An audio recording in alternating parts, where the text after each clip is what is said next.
Сәлеметсіздер ме достар, каналыма қош келдіңіздер. Бұл видеода сіздерге бауырды тазалайтын ең үздік деген сусындармен бөлісетін боламын. Видеоны соңына дейін көріңіздер. Бауыр ағзадағы тазалаушы құрал, әсіресе тамырымызда ағатын қанды тазалайды. Бірақ біздің жағымсыз әрекеттеріміз, салауатты өмір салтын сақтамағанымыз, көп көлемде дәрі қабылдағанымыз бауырға зиянын тигізеді.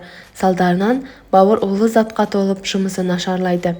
Ол үшін не істейміз? Осы орайда бауырды дәрісіз қалай тазалаймыз деген сұрақтың тууы заңды.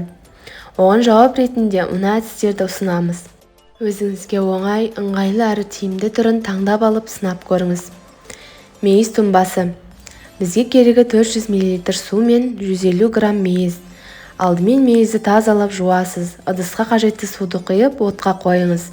Қайнап шыққан соң мейізді салып, 20 минуттай баяу отта қайнатыңыз. Белгіленген уақыттан соң отты өшіріп, ыдыстың қақпағын жауып қойыңыз. Таңертең тұнбаны сүзіп алып, аздап жылытып ішесіз. Ескеріңіз, емдік қасиеті мол тұнбаны таңертең аш қарынға ішу керек. Сосын 30-35 минуттан кейін таңғы асқа отырасыз. Осылайша үзбей 4 күн жүргізесіз. Дегенмен екінші күннен-ақ керемет нәтижесін көресіз. Тұнбаны мейлінше түнде дайындағаныңыз дұрыс. Мейіз тұнбасының денсаулыққа ешқандай да зияны жоқ. Тіпті бір айда бір апта бойы ішсеңіз де болады. Бірақ ем кезінде майлы, қышқыл мен алкогольді ішімдікті шектеу керек. Лимон суы. Әр күні бауырымызды тазалатып, ас қорытуды жақсартқымыз келсе, жылы сумен қосып лимон суын ішкеніміз абзал.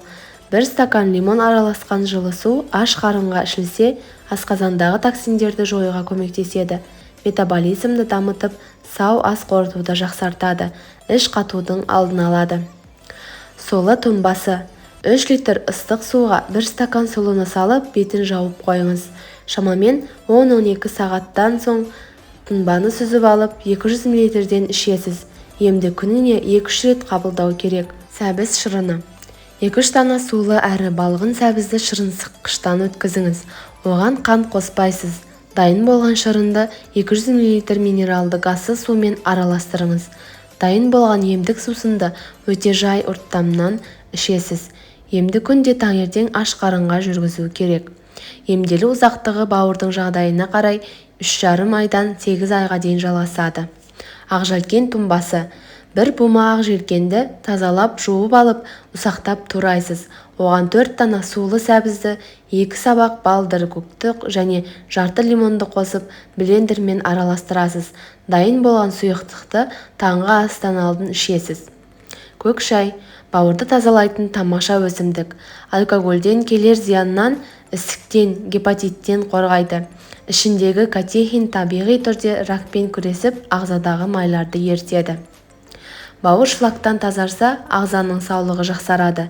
Көңіл күйіңіз көтеріледі, иммундық жүйеңіз нығаяды. Ауырмаңыздар достар, ем болсын. Видео ұнаған болса, каналыма жазылуды ұмытпаңыздар. Келесі видеода кездескенше.